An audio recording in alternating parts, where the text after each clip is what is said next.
Welcome to the Outfitter Brief, the new podcast with America Outdoors and the Idaho Outfitters and Guides Association. I'm Erik Weiseth.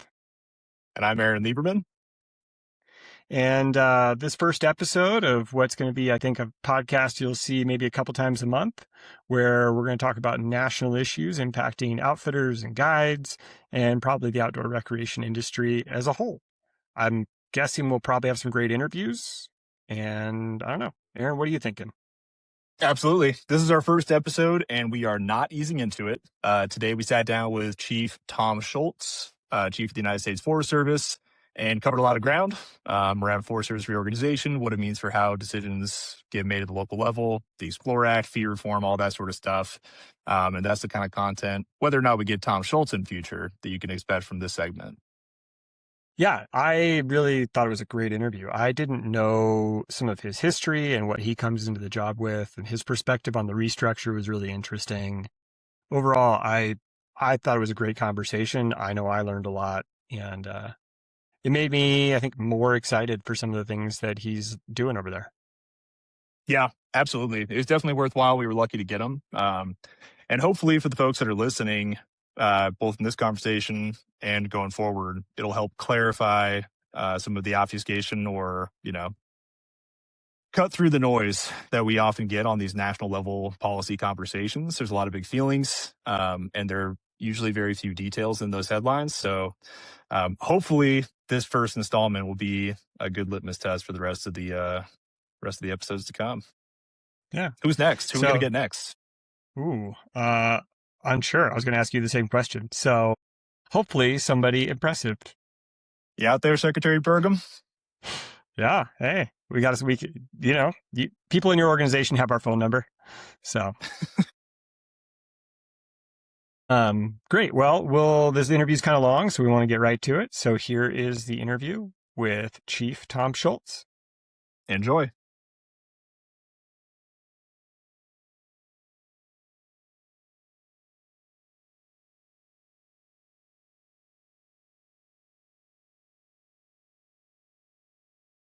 All right. We're on today with Chief of the Forest Service, Chief Tom Schultz. Thanks so much for joining us. Thanks, Erik. Appreciate it. Good to be with you and Aaron here today. Yeah. I think just before we get into it, one of the questions that I think a lot of our listeners would be interested in is really just the sort of 2-minute version of how a kid from Virginia ended up running the Forest Service. What was sort of your journey to end up where you are? Good question. So I grew up, I was involved in Boy Scouts heavily, did a lot of camping, hiking, fishing on the East Coast. Ended up going to University of Virginia, worked at the Pentagon in the summers, and ended up doing ROTC, and ended up assigned out to California for a little bit, worked in Cheyenne, Wyoming for almost 5 years with the Air Force. I got out of the Air Force, separated. My wife was from Montana, born in Bozeman, and we located to Missoula. I started at that point an advanced master's degree in forestry and did that. And then I worked for the state of Montana for almost 15 years, ran the state lands program, ran the forestry program, then all the state lands in Montana, which was the grazing program, the oil and gas program, timber program, recreation, all of those things. There's about 6 million acres of state lands in Montana. Also ran the Water Resources Division for a while, for about 1.5 years, so adjudicating water rights in Montana. Left that responsibility in 2011. I was recruited to work in Idaho. Worked for Governor Butch Otter and the Land Board and ran the Idaho Department of Lands. Did that for about 6.5 years, and in that capacity, similar to Montana, ran all the state lands programs and the forestry programs, Forest Practices Act, fought fire. We had about 6 million acres in Idaho that we provided protection on, regulated oil and gas, regulated minerals. So we similar roles, a little more expansive. Then I was recruited in 2018 to leave Idaho Department of Lands and went to work for Idaho Forest Group. It's one of the larger lumber producers in the country, headquartered in Coeur d'Alene, and I was in a role where I was over, we called it VP of Resources, which for a non-person in the timber industry and lumber industry, that's somebody who can manage lands. We had fee lands at IFG, and we also procured a lot of timber from state lands, federal lands, and private lands. So it was my responsibility to procure those resources, working with a group of foresters across not only Idaho and Montana. We procured logs in Washington and Oregon. We also procured logs for the mill in Mississippi. So worked in and around Mississippi for almost 2 years. We built a mill down there. I was on the team that identified the site, helped hire folks, and then set up the procurement and worked with the sawmill to get that mill into production. So southern silviculture and southern forest practices are different than the west. So I kind of got that opportunity as well. And then moving into the end of 2024, there was an election, and I had visited with some folks, and some people had encouraged me to see what opportunities might be in USDA, and I let my name be shared and was considered for a role. And then here I am today.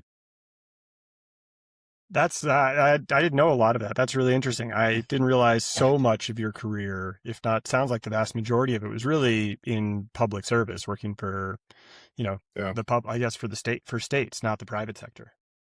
Yeah, so private sector was about the last 7 years, but before that, it was state government, both in Idaho, Montana, and then for the military before that. You bet. That's great. So, there's a little bit of tongue-in-cheek nature to this question, but, the role you've taken on as Chief of the Forest Service, I mean, that's kind of an ass kicker of a job, especially these days, it seems like. What was it about the role that really made you say that, kind of the punishment is worth it? Yeah, that's a great question. So for me, I'm a big data guy, right? And I have seen what's been happening over the years. And this is what I am motivated by, making change, positive change on the ground. And I have seen what's been going on with the National Forest System. It's not even the last 5 years, last 10, 15 years, as the management practices have changed and we have pulled back. We have seen the impacts of catastrophic wildfire. We've seen the impacts of insects and disease. And I did a presentation, a PowerPoint presentation here, I don't know, back in 2018, looking at a lot of the FIA data. This is before I was with the Forest Service, and looking at the trends of what's happening in the West. Just so happens that Idaho has more forest health issues than any other country, any other state in the country. And what you'll see is that it's projected that almost 30% of the stands in the National Forest System will be dead over the next 15 years. It's unbelievable. In Montana's Idaho or number nationwide? 3. In Idaho alone. So we are the epicenter of the forest health issues facing the country. There's over 66 million acres that are at risk of basically high rates of mortality due to insect and disease. And Idaho ranks number 1, and Montana's number 3. So we have, and if you've been to Butte, just go to Butte, America. I always kind of joke about this, and you look at what's gone on in Butte, you see just a sea of dead lodgepole. Beaverhead Deer Lodge National Forest has negative growth rates. So what that means is we have more trees dying than we have growing. And that's due to insect and disease, it's due to drought, it's due to wildfire impacts, all of those things, high densities. But we have forest conditions throughout the West, particularly in the Intermountain West, that are just horrendous. And a lot of it is due to, I would argue, conditions that were facilitated by a lack of management, whether it's lack of thinning, whether lack of prescribed fire, lack of commercial timber sales. And people don't realize the little bit of work that we do. I mean, so there's almost 200 million acres of national forest. Think about that, 200 million acres, 193 to be exact.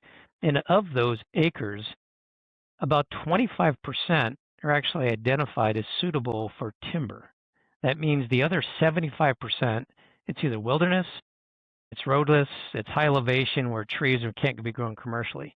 So the base that we're working from to even manage to mitigate the impacts of wildfire and insect and disease is about 25% of the landscape. And then you actually start looking at what's being managed on an annual basis. And I've looked really close at the Idaho and the Montana numbers.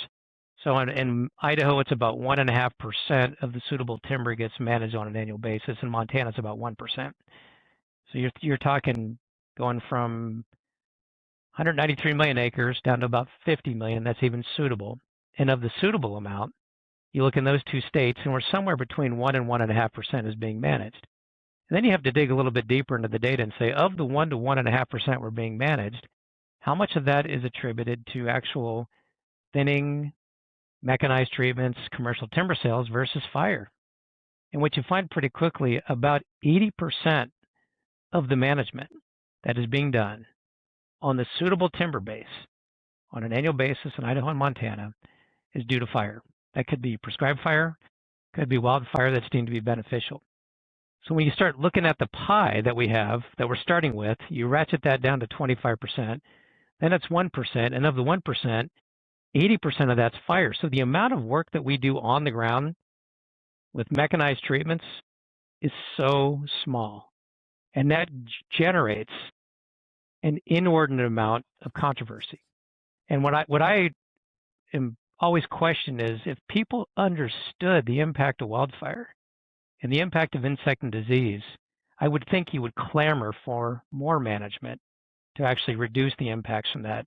And California is just unreal what we've seen in California. The last 10 years, there's been 14 million acres of forest land in California that's burned in just the last 10 years. The national forests are about 20 million acres in California. And in just the last 5 years, we've burned about 22% of the national forest in California. And many of those fires, it's stand replacement. We had 2 fires that were million-acre fires in California in the last 5 years. You think like a big fire is 50,000 acres, 100,000 acres? Imagine a million-acre fire, not 1, but 2 in the last 5 years. And when these fires come through, not only does it impact people's lives, and in some cases kill people, destroying their property, and then you look at the impacts to watersheds.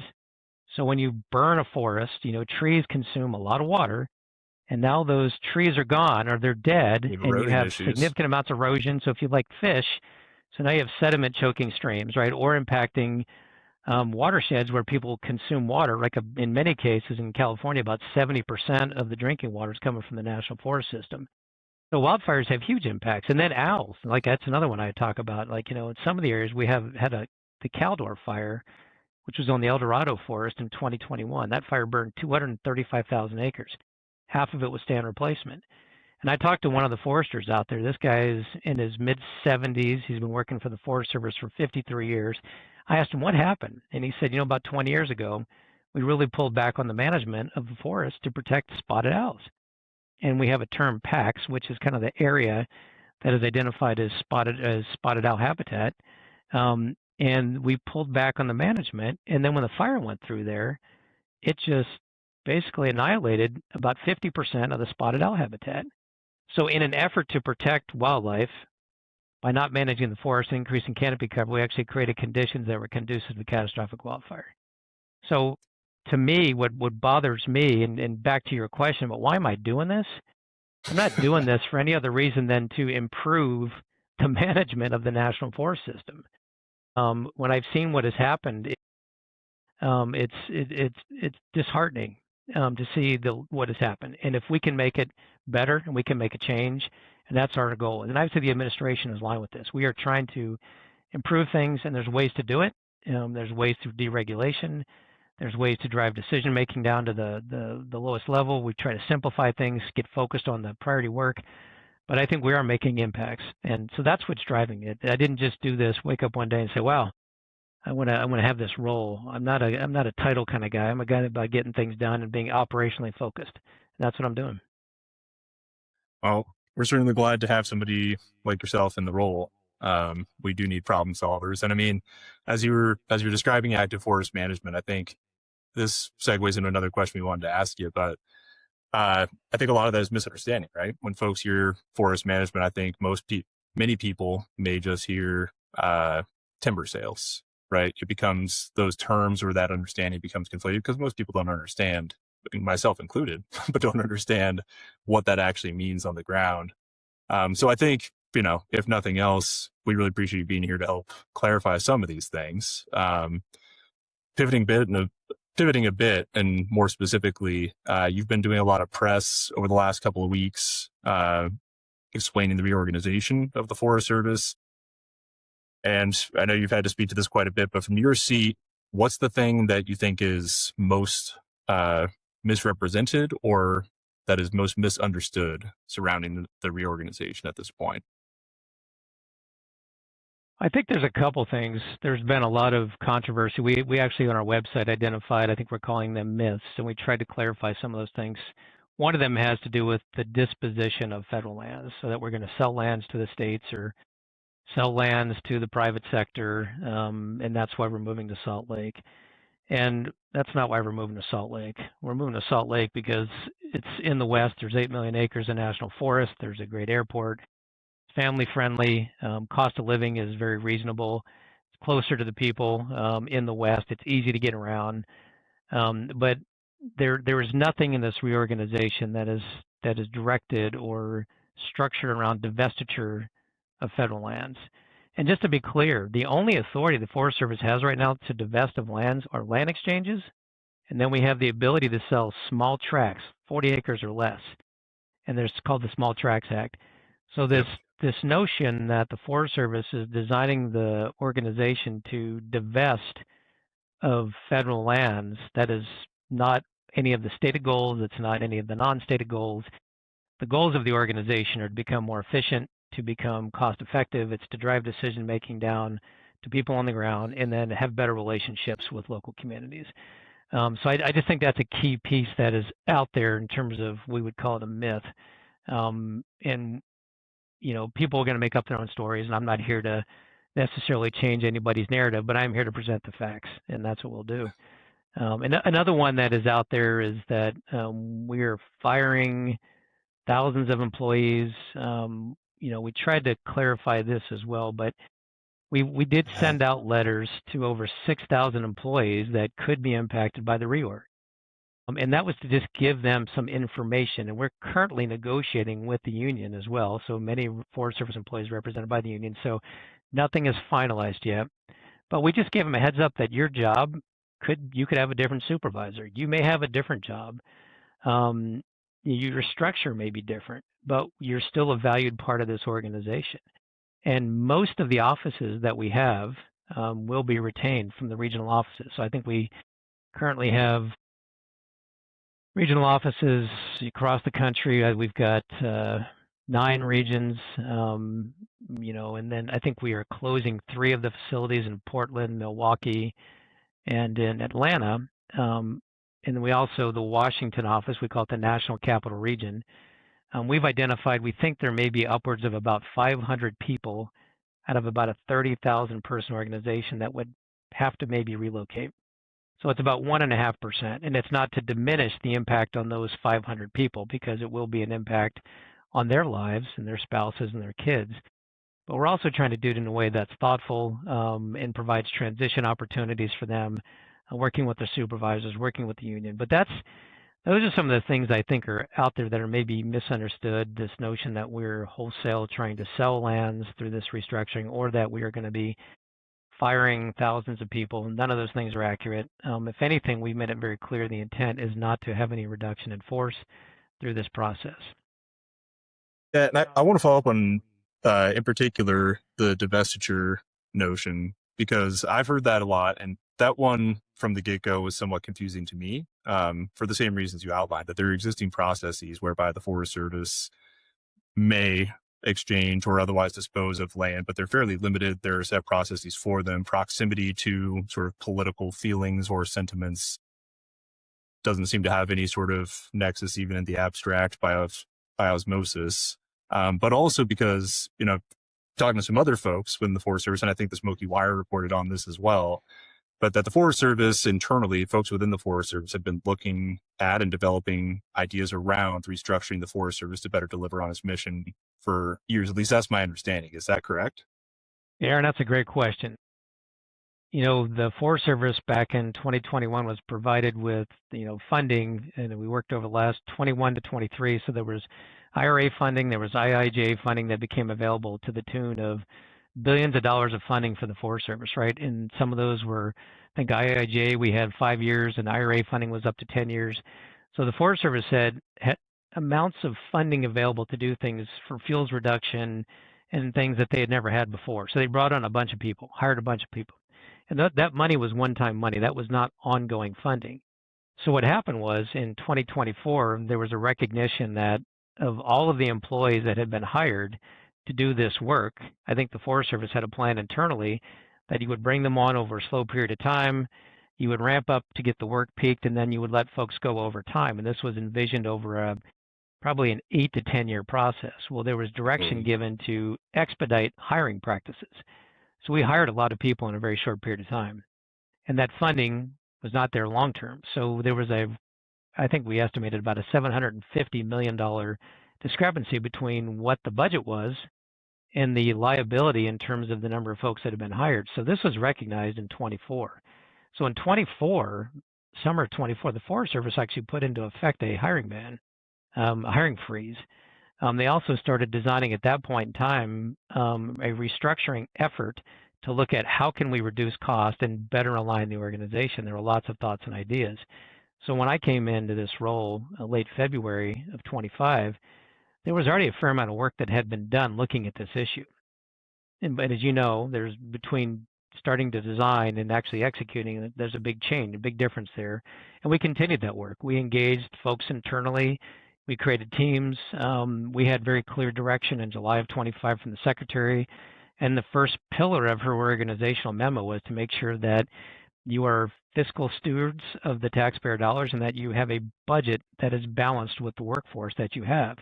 And we knew that we were out of alignment, and this was not news to anybody. So the Forest Service, regardless of what anybody's political persuasion might be, had a legal need. We cannot spend more money than we have budgeted.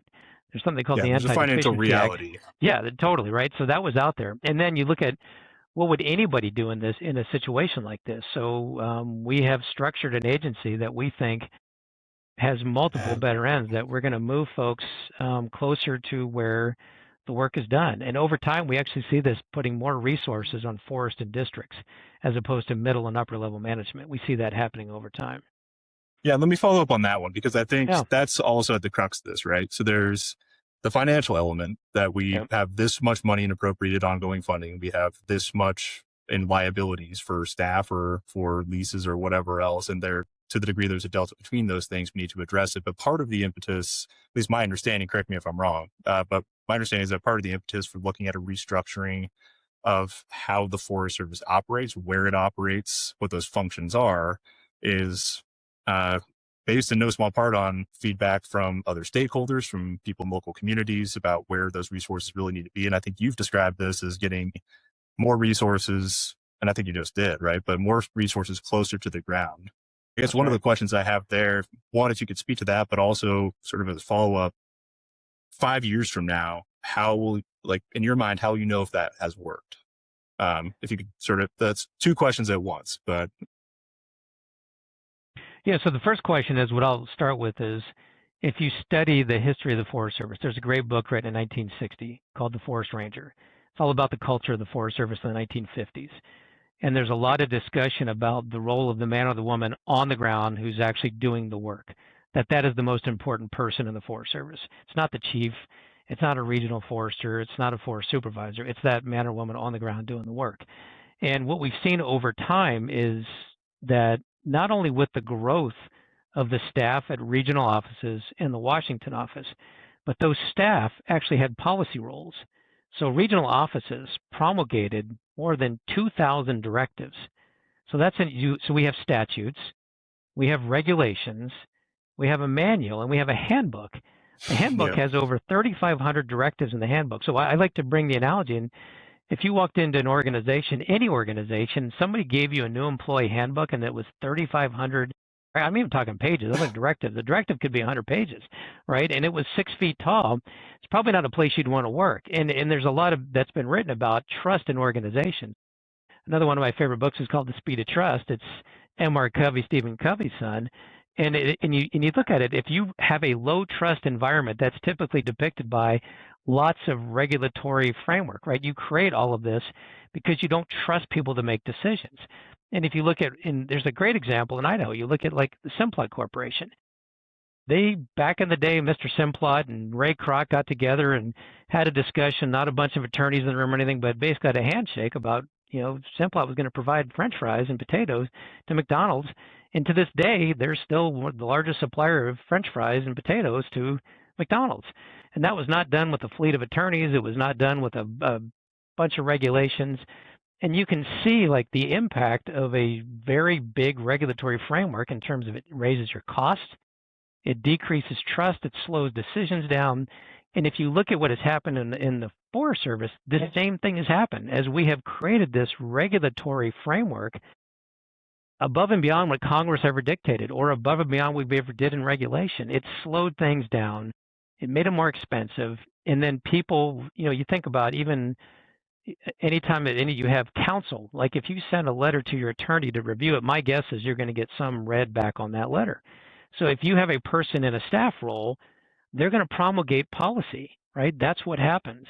So we have promulgated all of these regulations that have really inhibited our ability to use common sense in many cases, or just to be innovative and creative on the ground. And how many times have you walked into a Forest Service office and said, "Can I do this?" And they say, "Well, that's not how we do it."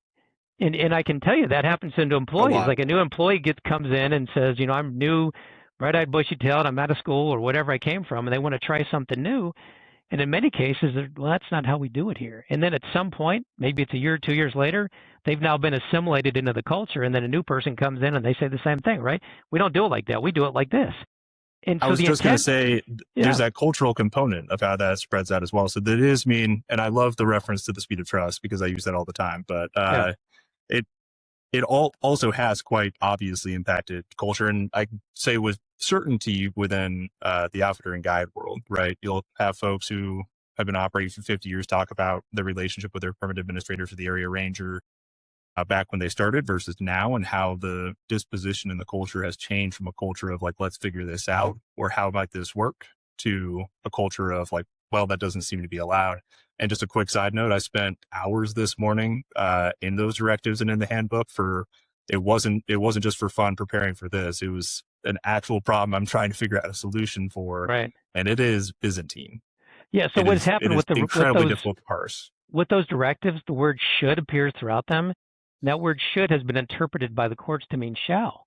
So in terms of affording someone even discretion, there's limited discretion, right? So we're going through a process right now to eliminate and adjust those directives and to change the word should to may, right? So it's a framework. It's guidelines of how you could do something, but it's not going to mandate it. And so part of this reorganization really is about how you get things done. And you can imagine that the type of staff and the amount of staff that it takes to get things done, if you have a streamlined process, looks different than if you have one that's got 3,600 directives, right?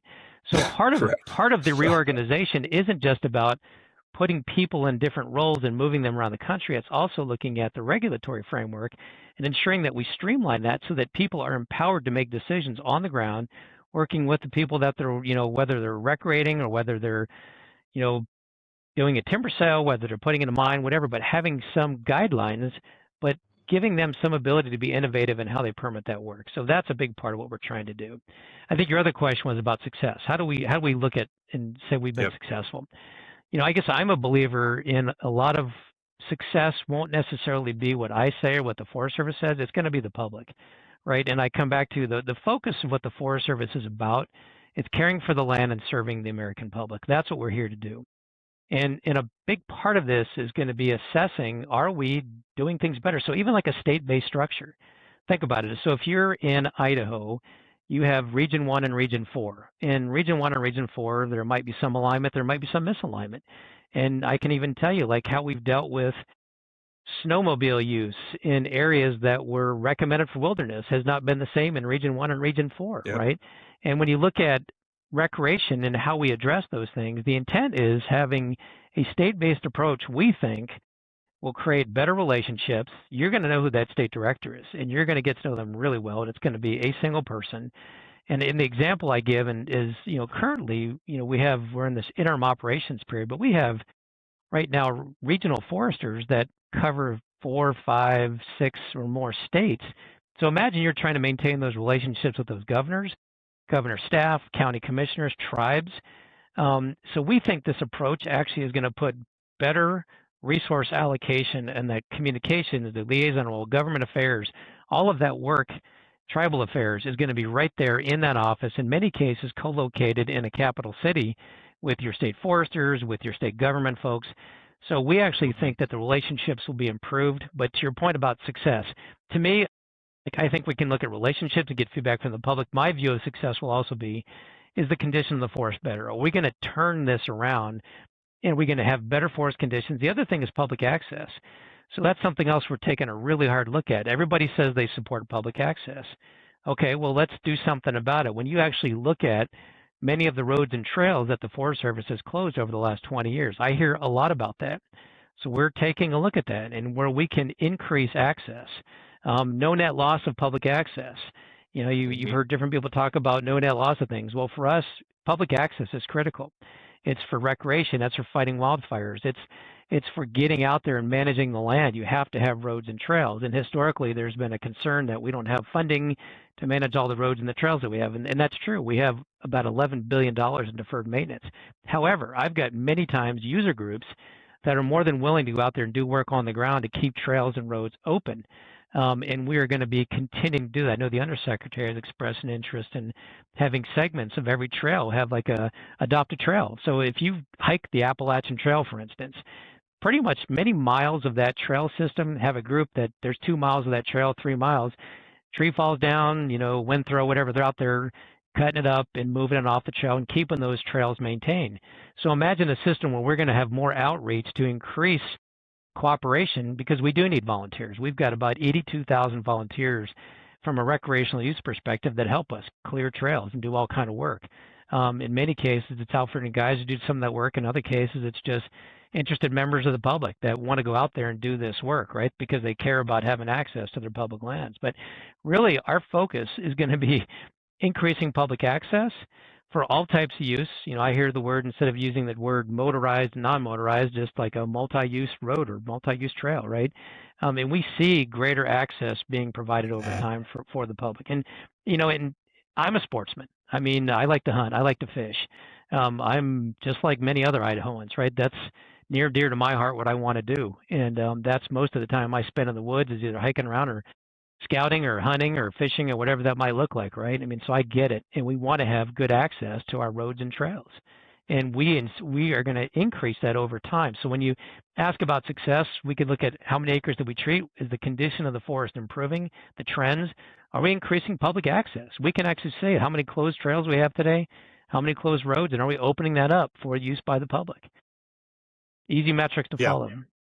And are we safe? The other thing I want to bring is safety. The other thing is so much of what we do, whether it's wildfire, whether it's land management, we want our employees to be safe. So we can look at our safety record. We actually reduced our OSHA recordable incidents by almost 15% year over year between 2024 and 2025. So again, you'll hear me talk a lot about safety. And if you work in any kind of industrial environment, people know their safety record inside and out. They'll post number of days they've had since the most recent incident or accident. And it's a key part of our culture is safety. And we're going to maintain that and improve our safety culture. There's a couple quick follow-ups on a couple of things in there. And the first is just to, I think, help address something that I know has been floating around that I've talked with other folks within the Forest Service about. But one of the myths that you correct on the website, I think, is that the state directors that you were just speaking about are going to be political appointees. But I think you've clarified them in the past. One, would you mind just speaking to that very briefly? And then follow-up question, it's only partly a follow-up. I'm going to get it in while I can, is for our folks, and I think Erik could agree that one of the core sources of concern in the reorganization is not necessarily the intent or even what it looks like on the other end, but what happens in the meantime and what it means. For example, if you currently have an authorized officer, if ultimately the authorized officer for some final appeal or decision that you're involved in is the regional forester, and if, you know, what happens in that transition, if that would be the state director, will they serve that role formally occupied by the regional foresters? Will they have that next level of review for all forest supervisor decisions, or will their oversight be more strictly limited to their specific portfolio? That was a lot to wrap into the second part of that question, but the first one is about those directors, where they're coming from, addressing some information that I know we've both seen out there, and then otherwise about the authority and how that transitions. Right. So these are not political appointed positions. We'll clarify that again. These positions will be, however, advertised. I think we're even looking at probably this week advertising those state director positions. Those are SES level positions, so that's the senior executive service within the federal government. So you would have to be qualified SES or someone that could move into a role where you could be qualified SES. But these will not be hand-picked politicals for these roles. But they will be open. There is the potential for some external candidates to apply for these jobs as well. But you would have to be qualified to be in a role like this. It's not going to just be an appointed role. In terms of timing, like I said, I expect this week potentially to have those out on the street. But we'll have a lot of those positions named most likely over the next month to 2 months that we would be interviewing for those and getting those positions selected. In terms of kind of like dispute resolution and where you would take your complaints or concerns, so really no changes on districts and forests, right? So if there was a decision that was currently being moderated or made by a regional forester, we're in a position right now, we're going to be transitioning from the current structure to a state structure really basically over the summer into the fall. We have to be very careful though, as you look at the forest fire conditions that we're moving into. You know, I've looked at a lot of the states in the West.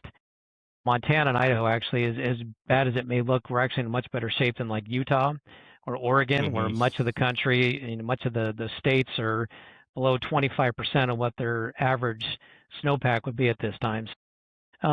We do not want to make any changes with regard to reorganization until after the Western fire season. So in terms of decision-making structure, those regional foresters that are still in place right now, there's 4 of them. Those positions would remain, those people would be in those roles, but we would be identifying who the state directors would be, and we'd be transitioning over time to those new roles, but we aren't going to make any substantive shifts till after the Western fire season. But in terms of the authority of the role, that state director would assume, correct me if I'm wrong, that they'll supervise the forest supervisors. Okay. Yep. Okay. One of the questions that has just been coming up about this shift is that some of these forests, or many forests, their boundaries don't match state boundaries. So in the case that a forest is in multiple states, what is sort of the ladder that you go up? Who oversees that, and how is that being determined? Yeah, so we have that issue today, right? So we don't set boundaries. Congress sets the boundaries of the National Forest System. So we will not be changing boundaries of the National Forest through this process. That's congressionally directed. But what you can imagine is like where you have a forest. So we have like a little bit of the Kootenai Forest comes into Idaho. That will continue to be managed out of the Kootenai and the state director in Montana. That's how that would work. So we're going to use some common sense here. If there's like the Humboldt-Toyabe, a little bit goes into California, most of it's in Nevada. So you're going to see both Nevada, and I think I misspoke on my hearing the other day. I think I was asked a question about New Mexico. So Nevada is actually going to be working with Utah. There'll be a state director in Utah that has responsibility for Nevada and Utah. So where you have an instance like that, where you have a little bit slops over into one state or the other, it's going to be where the bulk of the forest is at. That's where that leadership will come from. But we aren't going to be changing forest boundaries because that's really a congressional action. Right. So changing gears here a little bit. By the way, I watched that committee hearing and I thought it was really informative. And they weren't too mean to you. I've got 4 more coming, so we'll see how it goes. Yeah. I was going to say you might want to bask in that a little bit. I don't think it's going to get any nicer. But sort of switching gears, what are your 7 core priorities that you identified coming in? And you've made a strong economic case for active forest management, for timber jobs, for rural economies, for community resilience. You've also identified recreation. And outdoor recreation on national forests generates over $40 billion a year, supports over 600,000 jobs, I think. A lot of that in those same gateway communities, a place where I'm talking to you from here in Stanley. Just in very broad terms and maybe briefly, how does recreation for you personally figure into your vision or economic vision for the reorganization? And do you think that it's getting equivalent weight in how those decisions are made? There's a lot there. So for me personally, most of how my experience with the National Forest System is through recreation. Like I said, whether it's backpacking, whether it's hunting, whether it's fishing, So I have a personal interest in recreating, just what I do. In terms of how it fits within the reorganization is going to be about delivery of service to the public. That's what's going to drive this thing, right? So we know that different forests produce different experiences. Some forests have more recreation focus, some have more timber forests. So back to your point about Stanley, so whether you're in the snake, the sawtooth recreation area or elsewhere, like there's different focuses. And what we expect over time is that staffing levels, whether you're more focused on recreation or mining or timber, whatever that might be, that staffing will be commensurate with the direction and the work of that forest. So I'll give you an example. So the Allegheny National Forest in Pennsylvania, which has a lot of oil and gas work, they have about 650,000 acres. There's 2 districts. The Olympic National Forest in Washington State is about 600,000 acres. There's no districts. Staffing levels look fundamentally different in those 2 forests. Similar acres that are in those 2 forests. So what we anticipate is looking at different forests over time, looking at the work. So it's all should be driven by work, right? And what we know is we have legacy staffing levels based on how things have been historically staffed. So we know that there's some forests that probably are overstaffed and some forests that are understaffed. And in many cases, what we've seen over time, to your point about recreation, as we've had more focus on fire suppression, we've converted positions. This isn't in the last year. This is over the last 10 years. We've converted more positions where fire used to be 35% of the positions. Now it's about 55% of the positions. So there's been a shifting, right, from other programs, and a lot of it's been from recreation. So I would expect over time, you're going to see more folks transitioning to field positions, whether at a forest or a district, and there's going to have to be those forests that have a heavier rec workload. There's going to be people that will go into those roles. So we talk about the importance of recreation. It is super important. I mean, it's how most people experience and know the national forest is through recreation. The other thing I'll point out, though, is that it's not all just about staffing. It's also going to be about increasing partnerships. And you've seen a lot of focus Correct. that we've tried to do with whether it's Good Neighbor Authority, whether it's shared stewardship. So whether it's counties, tribes, or states, I'll give a great example I love is in Arkansas. We have an area, it's called Blanchard Caverns. It's probably the most heavily used recreation spot in Arkansas. It's a cavern, and it's an area that the Forest Service has historically administered that. Well, state parks in Arkansas has stepped up and has expressed interest in managing that site for us. And we're working toward an agreement. So we have the Explore Act now that provides the opportunity under GNA for having states, counties, and tribes not only look at forest management and grazing activities, but also recreation. So we're looking for opportunities. We have an agreement with state parks in Idaho on both the Nez Clear and the Coeur d'Alene, or the Idaho Panhandle Forest on recreation. So we see greater opportunities not just to increase Forest Service staff, but to increase partnerships in how we can manage, whether it's developed sites, whether it could be dispersed recreation, it could be maintaining trails, right? And not just organized governmental entities, but a lot of the associations. I've got a bunch of friends in Colorado that they've got a very organized motorized community that they want to step up and they want to do more work on trails. And they're willing to not only donate the time and effort, but also funding. So looking for partners that bring the expertise, the willingness, the funds to help support recreation is also going to be a key piece as we go forward. Well, I think you kind of got it really the core of where, in part what I was hoping to hear. We certainly recreation special uses its own little animal, and everybody thinks that their silo is the most important silo. So I certainly think that as well. But more to the point, and segueing off of your response there is a concept that our organization has been advancing, modeled directly on the specialized ski area and winter sports or winter resorts teams that already exist within the Forest Service. Those individual, in particular the National Ski Area Association having its own agreement with the Forest Service, an MOU rather, with the Forest Service. And that model has, I think, pretty clearly demonstrated its efficacy over time. The idea that we've been discussing in particular since the announcement of reorganization is for a recreation special uses excellence team or something like that.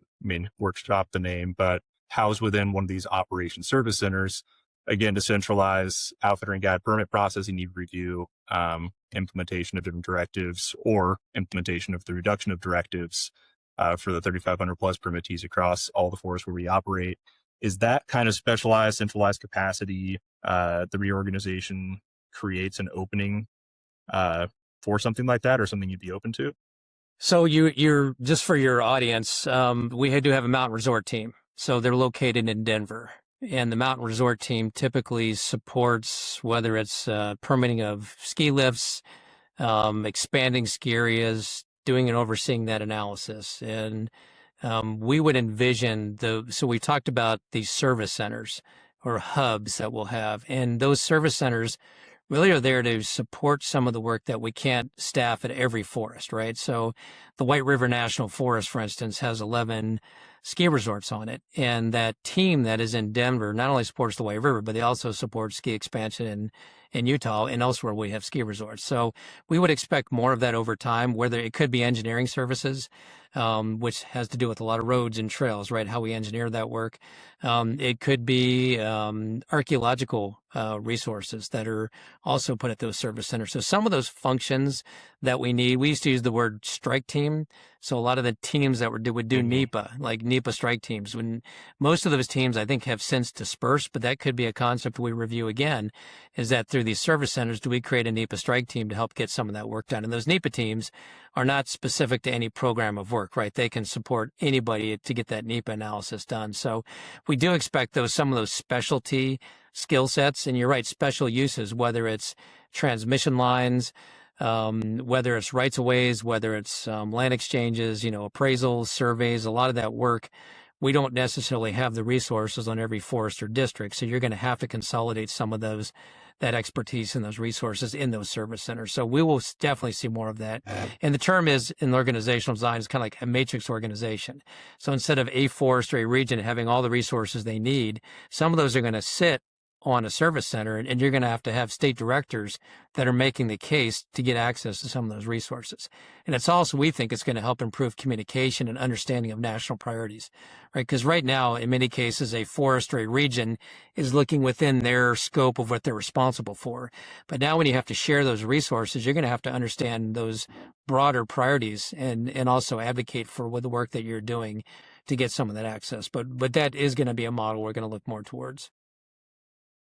Absolutely. And I think that's really the core of where it's going. Part of this idea came from, you may or may not know David Brown, but he was my predecessor here at America Outdoors. A couple predecessors back, but he has a story about a permit administrator guru who was a statewide resource across California. And he talks about the impact of having just that single person as a source of information and direction for different permit administrators, or where there was no permit administrator in a given forest or on a given area at a given time, to be able to just triage and expedite those different processes. And so that institutional hierarchical knowledge just seems like a very functional approach, and also something that would fit well within the broader reorganization. Absolutely. Which is why I bring it up. Yeah. The other thing, Aaron, a lot of people don't think about so much is with our procurement services and our contracts, our grants and agreements, right? So much of the work that we do is done through agreements, grants, and contracts. And right now, a lot of those services sit in Albuquerque.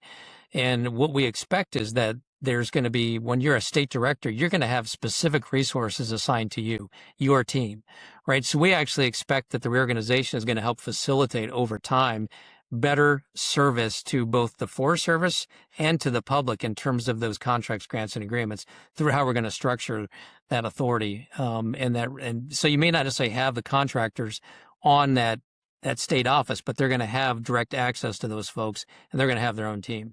So as imagine now, instead of putting in like a ticket for service, you're going to have your folks that are supporting your state as the state director to get that work done, which is key. You think of many of the things that we struggle with, it's those, right? And getting those agreements processed in a timely manner in a way that we don't, burden the process too much, and folks have the authority they need to do that. So, yeah, grants and agreements has been a dark place for a while.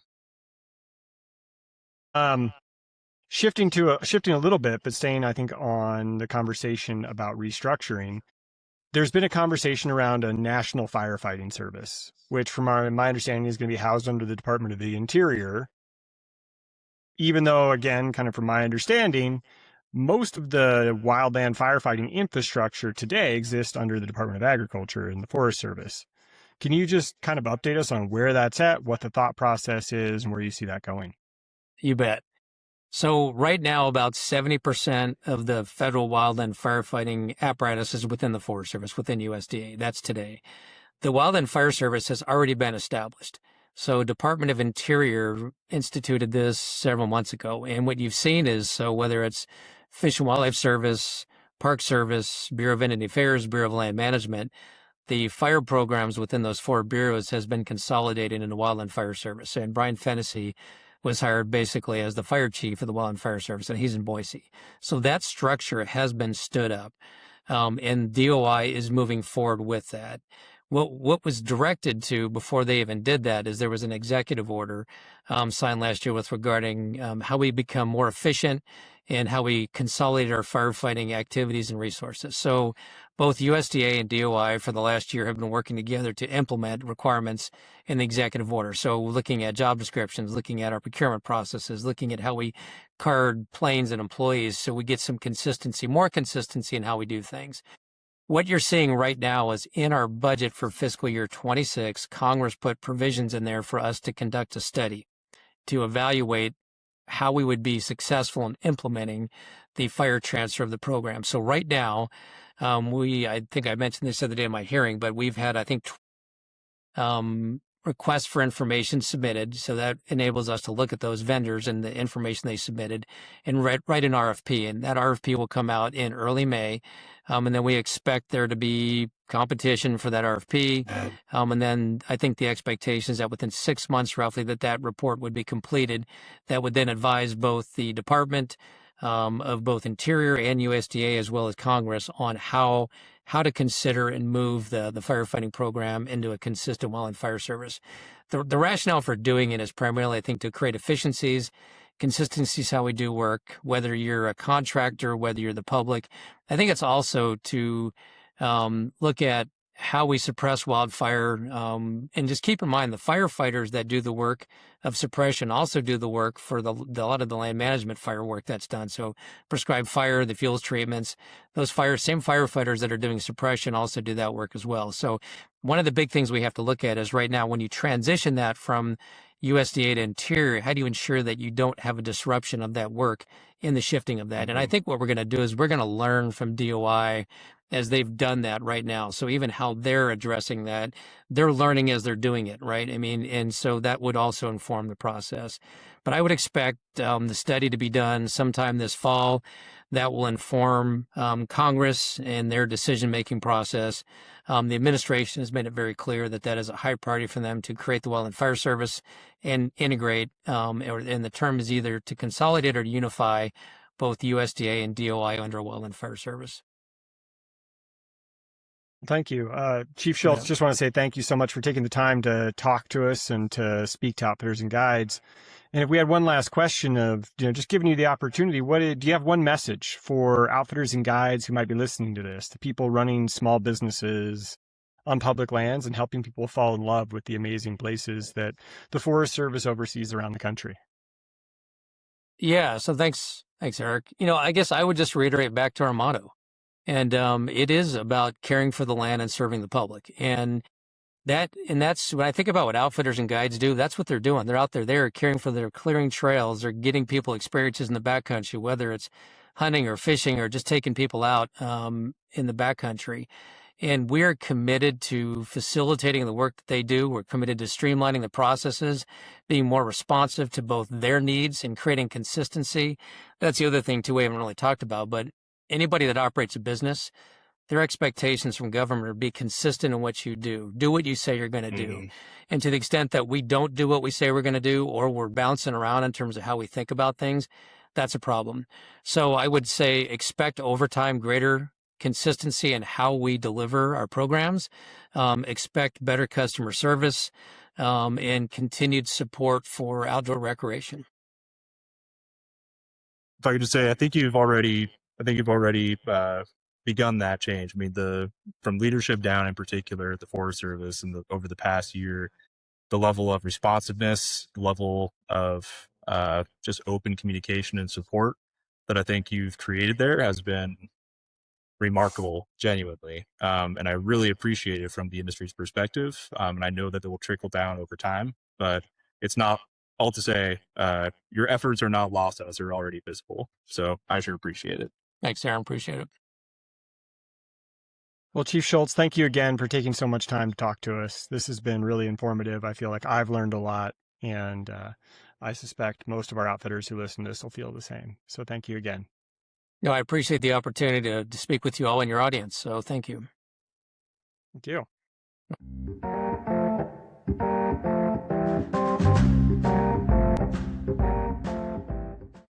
Well, thanks to the interview with Chief Tom Schultz. Thanks for joining us and just kind of sharing everything that was going on with the reorganization. It was fascinating. And thank you for the listener for joining us on this one, what will be, I think, the first of hopefully many great conversations with leaders on the outfitting and guiding space and outdoor rec here in the country. Aaron, anything you want to close with? Nope. Cool. Let that part out. So you're listening to the Outfitter Brief. This is a podcast on all things outdoor rec and outfitting and guiding here in the country. It's a close collaboration with the America Outdoors Association and the Idaho Outfitters and Guides Association. We're going to be able to do this because of the support of our members. So if you're an outfitter or a guide and you're not a member of one of or both of these organizations, please consider joining. Your support will allow us to continue to have these conversations and do so many more things. We'll see you back here in a couple weeks for the next one. See ya.